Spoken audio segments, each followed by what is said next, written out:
Le moins que l'on puisse dire, c'est qu'aborder l'étude d'un livre comme celui du Deutéronome n'est pas du tout une mince affaire. Quand a-t-il été écrit? Et par qui? Et pourquoi? Voici quelques-unes des questions qui semblent a priori si faciles de répondre et qui pourtant ne le sont absolument pas. Je te propose dans cette capsule de considérer quelques éléments de réflexion qui nous aideront à mieux comprendre les divergences qui peuvent exister aujourd'hui au sein du peuple de Dieu.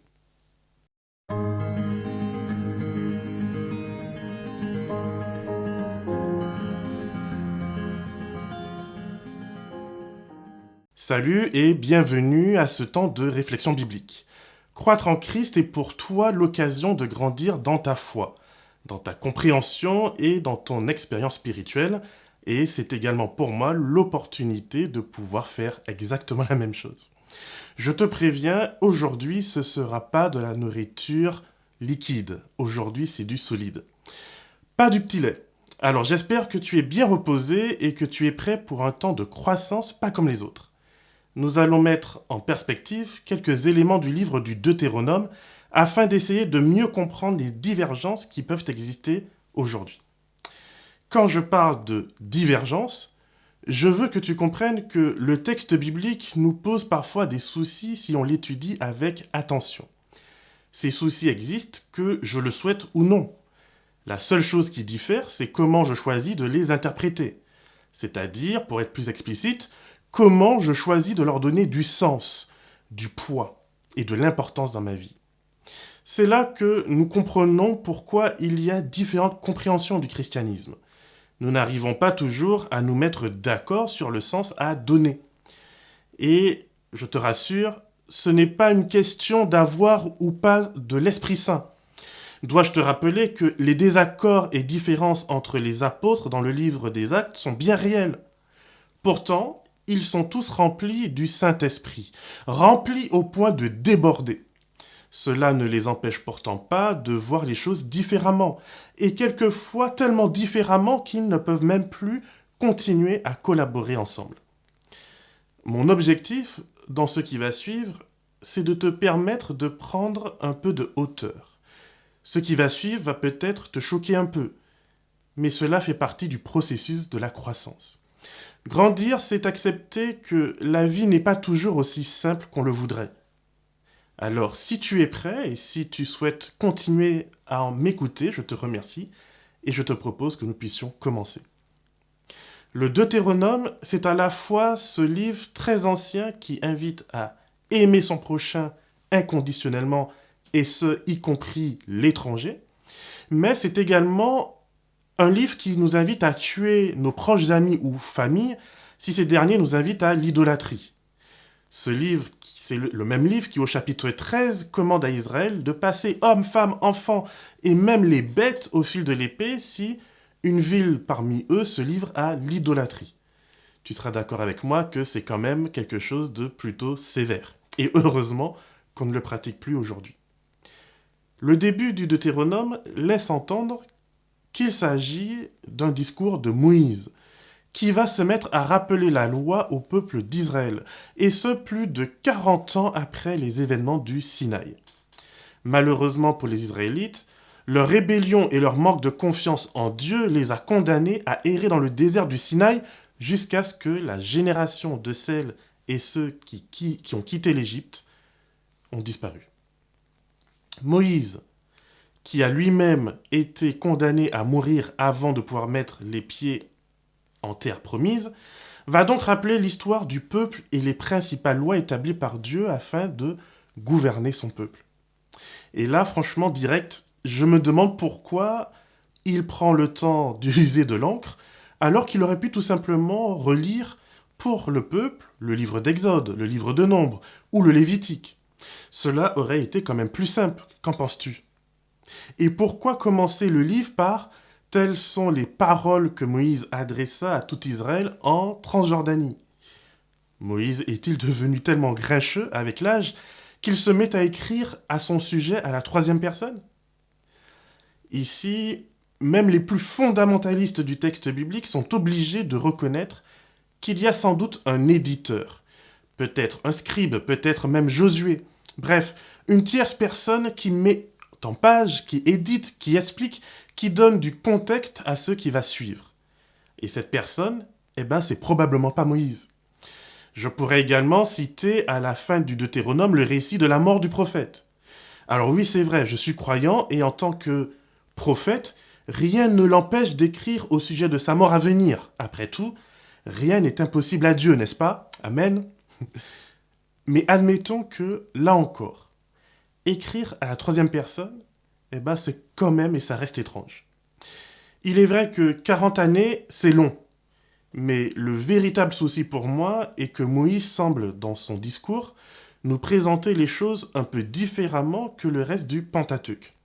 Par exemple, Deutéronome chapitre 1 et les versets 9 à 15 présentent la mise en place des juges qui accompagnent Moïse dans l'administration du peuple, comme faisant suite à une élection de la part du peuple. Alors que Exode 18 nous explique qu'il s'agit premièrement de l'idée de Jéthro, beau-père de Moïse, et prêtre de Madian. Puis, deuxièmement, que c'est Moïse qui a lui-même choisi les juges et les chefs qui furent établis sur le peuple. Alors bon, ok d'accord, je suis vraiment ok avec toi si tu me dis que la nuance est très faible et qu'on n'en fera pas toute une histoire. Mais savais-tu que cette différence a suffisamment embêté les gens à l'époque, que les Samaritains, ces gens qui sont restés en Palestine après la déportation à Babylone des derniers Juifs, et qui ont été mélangés avec des peuples issus de tout l'Empire babylonien, ces Samaritains ont conservé une tradition propre du Pentateuque, et ils ont décidé de prendre ce bout du Deutéronome et d'aller le coller dans le livre de l'Exode afin d'harmoniser ces deux récits. Et en quelque sorte, c'est aussi ce que nous faisons aujourd'hui. Nous donnerons comme explication que ces deux récits présentent le même événement, mais de deux points de vue différents, et cela nous permet de respirer un peu plus facilement. Mais passons. Enfin non, on va pas passer. Restons un peu parce que c'est là où Nombre 11 arrive pour nous faire danser un petit peu. Et on ne peut pas refuser. Dans ce chapitre, le peuple demande de la viande. Moïse s'énerve et se plaint à Dieu que c'est trop dur, il n'en peut plus, il ne peut pas porter la charge seul. Et cette fois-ci, ce n'est ni Jéthro, ni Moïse, ni le peuple qui ont l'idée de mettre en place des juges pour soulager notre héros, mais Dieu lui-même. Dieu va demander à Moïse de choisir 70 anciens sur lesquels il placera un peu de son souffle afin qu'ils aident Moïse à porter la charge de diriger le peuple. Bon, les gars, va vraiment falloir vous mettre d'accord. Si après le passage de Jéthro dans le camp, il y a des leaders, alors pourquoi Moïse se plaint d'être seul? Pourquoi Dieu lui indique-t-il de choisir 70 anciens? Si le peuple a lui-même proposé à Moïse les responsables pour les guider, pourquoi Moïse se plaint-il à Dieu de ne pas avoir d'aide? La raison pour laquelle ces nuances sont importantes, c'est que chacune d'entre elles pourrait, et j'insiste vraiment sur le pourrait, chacune donc d'entre elles pourrait renvoyer à une époque biblique un peu différente. L'institution de juges issus du peuple sur tout Israël rappelle aux historiens le fonctionnement d'une monarchie. C'est un peu ce qui se passe à partir de l'histoire et de l'époque du roi Saül.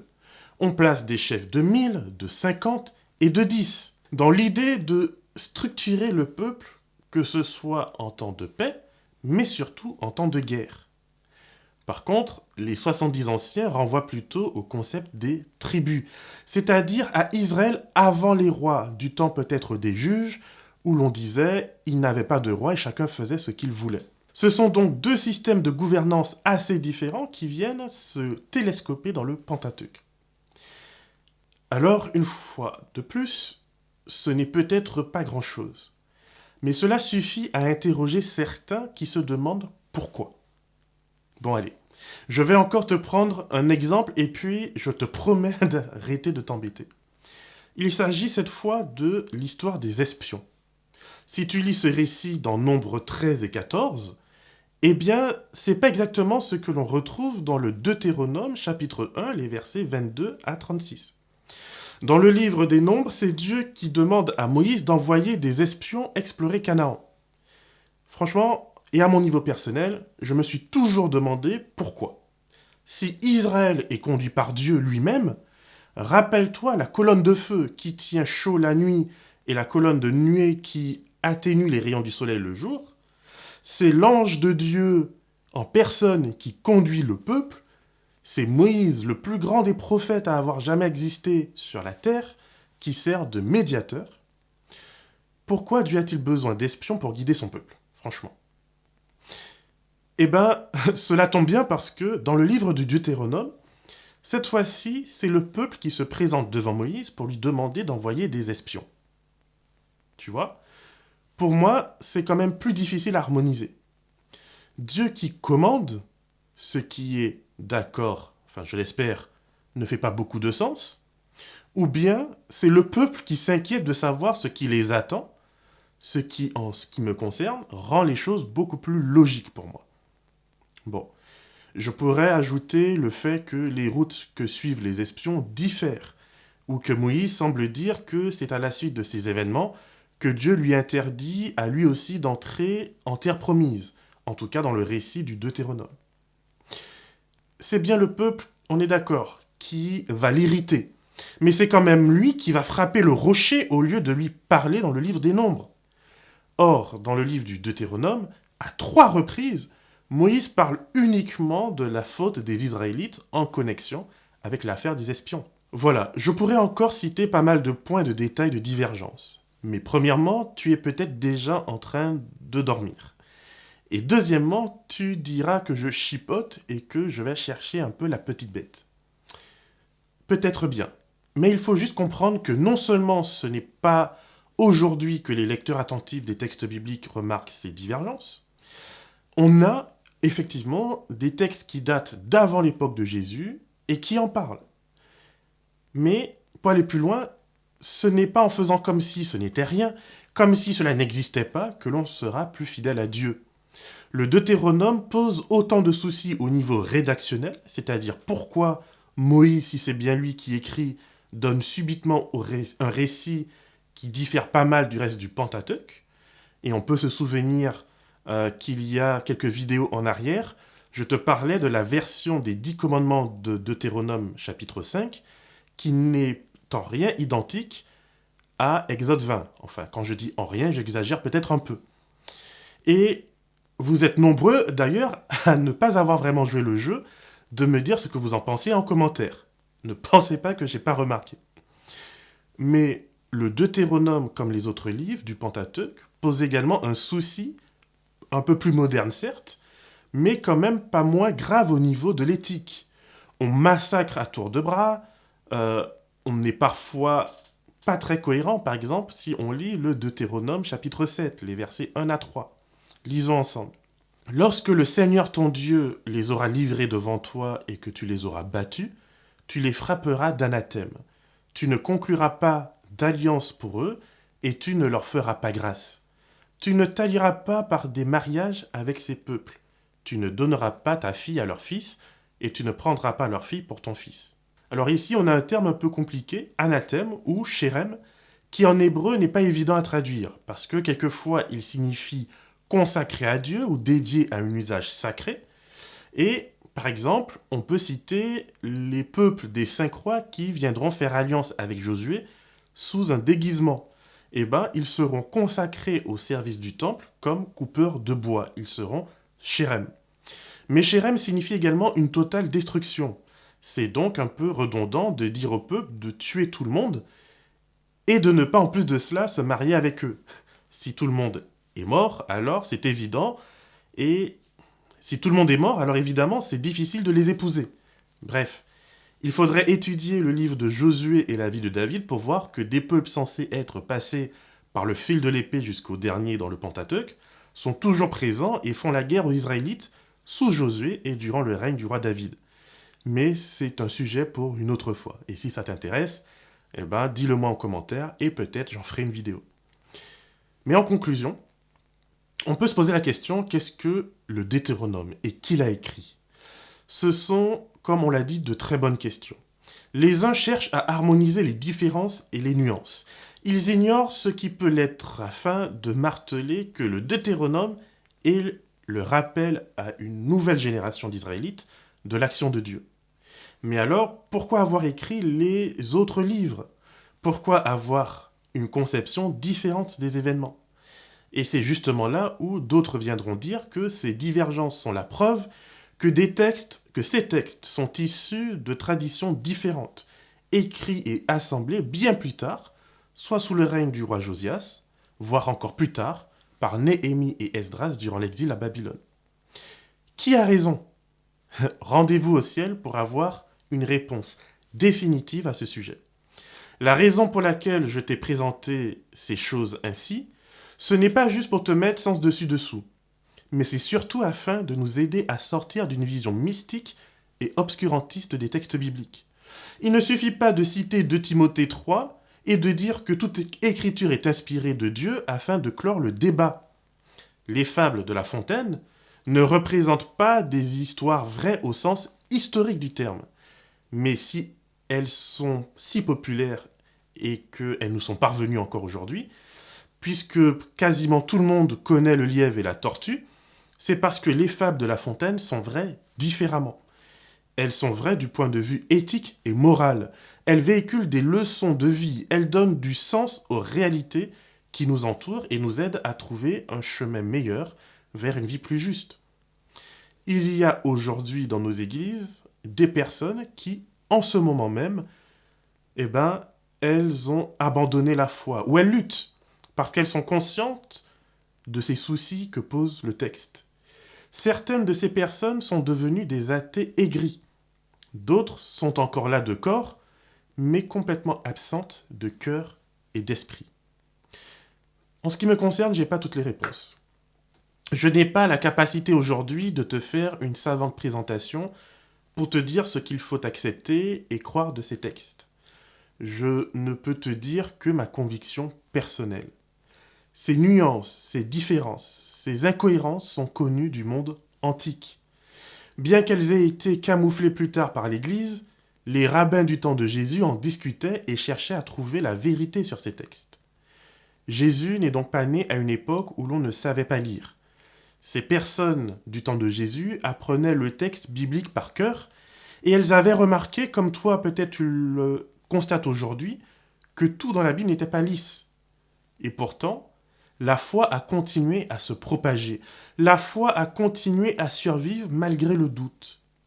Jésus n'a pas estimé utile pour son ministère de faire écrire une Bible sans problème de chronologie ou de cohérence dans les événements.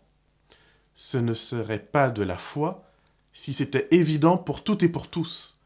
C'est la foi justement parce que cela demande un acte d'abandon et de confiance.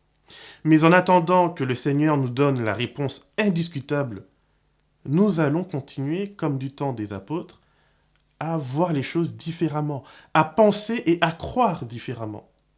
Il est évident que si tu penses que ces textes sont allégoriques, alors tu vivras ta foi différemment que si tu penses que ces récits sont indubitablement historiques. Un mot compliqué quand même.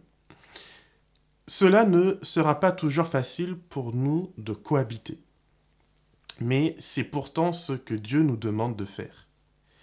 La foi véritable ne consiste pas à croire la même chose en toute chose, mais plutôt à se reposer sur la confiance en Dieu plus que sur notre raison. Il s'agit de se rappeler que le royaume des cieux n'est pas de ce monde. Il n'est donc pas régi par nos exigences et par nos règles. Il peut faire cohabiter des réalités qui nous dérangent et qui nous semblent contradictoires. Jésus peut être à la fois pleinement homme et à la fois pleinement Dieu. Il peut être à la fois préexistant de toute éternité et avoir une date de naissance. Un texte peut être à la fois pleinement inspiré et utile à mon éducation spirituelle, tout en me posant des questions de sens et d'application. Jésus n'a pas dit que le jour où nous comprendrons tous la même chose, le monde saura que nous sommes ses témoins. Pas du tout. Jésus a dit que le jour où nous réussirons à nous aimer les uns les autres, en dépit de nos différences, alors ce jour-là, le monde saura que nous sommes ses témoins. Alors attention, je te vois venir. Et non, pour te répondre, je ne suis pas pour la vérité relative des postmodernistes. Je suis pour la vérité présente, celle qui est une lutte permanente comme Jacob en lutte avec Dieu. On n'en sort pas toujours intact, mais je refuse de lâcher la main de Dieu tant qu'il ne m'a pas béni en me gardant dans sa grâce et dans sa foi. Je t'invite donc à prier à ce sujet cette semaine.